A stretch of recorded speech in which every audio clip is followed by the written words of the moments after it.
ఇస్లాం శాంతి ధర్మం. ఎందుకు ఇస్లాం శాంతి ధర్మం అంటే మత్తు కలిగించే ప్రతి పదార్థాన్ని ఇస్లాం నిషేధించింది.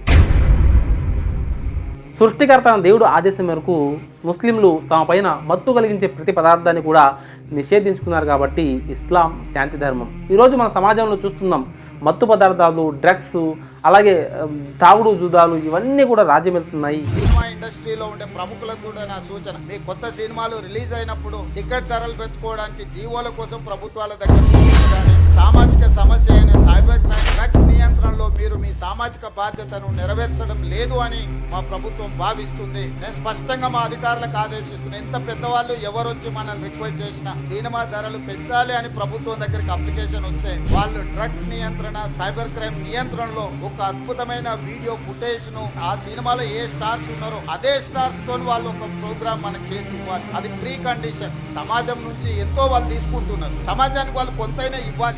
మానవ చట్టాలు వాటిని నియంత్రించలేకపోతున్నాయి. ఎందుకంటే మానవుడు బలహీనుడు కాబట్టి. సృష్టికర్త దైవం 1440 సంవత్సరాల పూర్వమే ఈ మత్తు పదార్థాలను, ఏక తాగుడు జూదాలను నిషేధించాడు. ఎందుకంటే దైవం బలవంతుడు కాబట్టి మనిషి ఆయన చట్టాలను మనిషి ఆచరిస్తే అది సాధ్యమవుతుంది. ఎప్పుడైతే మనం నిజ సృష్టికర్తను గుర్తించామో, ఆయన ఆదేశం వరకు మన జీవితాన్ని గడిపాము, దైవ భీతితో గడిపాము, అప్పుడు మాత్రమే ఇది సాధ్యమవుతుంది తప్ప మానవ చట్టాల వల్ల ఈ మత్తు పదార్థాలు నిషేధించబడవు. ఇది చరిత్ర చెప్పే సాక్ష్యం మనకి.